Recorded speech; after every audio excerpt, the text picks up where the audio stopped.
तो चलिए आज हम लोग जीएसटी अपीलेट ट्रिब्यूनल में अपील कैसे फाइल करेंगे, क्रॉस ऑब्जेक्शन कैसे फाइल करेंगे, रिप्रेजेंटेटिव चाहे आप चार्टर्ड अकाउंटेंट, एडवोकेट या कंपनी सेक्रेटरी उसको रजिस्ट्रेशन कैसे करवाएंगे, टैक्स पेयर या डिपार्टमेंट अपने आप को कैसे रजिस्ट्रेशन करेगा, वो तमाम चीजें इस वेबसाइट में हम लोग एक बार चेक करेंगे। अपीलेट ट्रिब्यूनल ने एक 150 पेजेस का एक डॉक्यूमेंट निकाला है, user manual version 2.6, publication date 4 April 2025।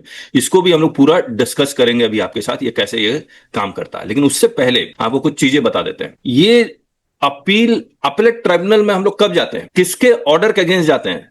तो we go to appellate tribunal against the order pass by the appellate authority in APL 04। मैंने कई जगह ये कंफ्यूजन सुना है कि एपीएल 02 के अगेंस्ट भी जा सकता है। That is not possible. कौन जा सकता है? टैक्स पेयर भी जा सकता है और डिपार्टमेंट भी जा सकता है। कुछ केसेस बना दिए। केस 1, अपीलेंट कौन है? Tax payer. अगर टैक्स पेयर अपीलेंट है तो रेस्पोंडेंट डिपार्टमेंट होगा। Respondent department, then respondent will file the cross objection. Representative दोनों तरफ से होंगे, टैक्स पेयर का भी होगा और डिपार्टमेंट का भी होगा। अब जब हम लोग वेबसाइट देखेंगे तो आप टैक्स पेयर का अलग रजिस्ट्रेशन कॉलम होगा, डिपार्टमेंट का अलग होगा और रिप्रेजेंटेटिव का अलग रजिस्ट्रेशन कॉलम होगा।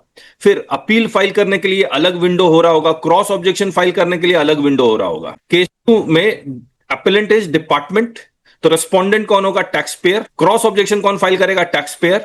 रिप्रेजेंटेटिव अगेन डिपार्टमेंट का भी होगा और टैक्स पेयर का भी होगा। एक बार वेबसाइट में देखते हैं, ये gst80.gov.in और यहां रजिस्टर के कॉलम में अगर जाते हैं तो टैक्स पेयर का रजिस्ट्रेशन, टैक्स ऑफिशियल यानी डिपार्टमेंट का registration and authorise advocate legal representative का रजिस्ट्रेशन या एनी अदर में पता नहीं कौन आएगा, लेकिन ये तीन तो है ही है। मेनू किसका किसका होगा वो देख लेते हैं। जब आप टैक्स पेयर अपील फाइल करें या डिपार्टमेंट अपील फाइल करें तो अपील का पूरा डिटेल होगा। जैसा भी एपीएल 01 आप फाइल करते हैं तो उस तरह से उस एपीएल 01 में जो तमाम डिटेल है वो सारे आप भरते हैं, वैसे यहां भी डिटेल सारे होंगे।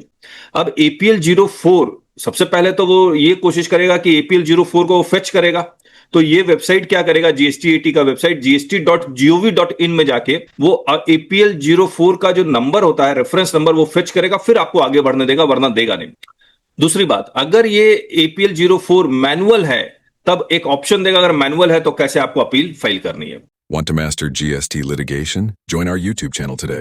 Simply click the subscribe button and then hit join. Once you click join, you'll find 5 levels to choose from. Start with just $199 to learn the basics of GST, or go for $599 to dive into handling GST notices like a pro. We promise you the best GST learning experience. Join now and take your GST knowledge to the next level.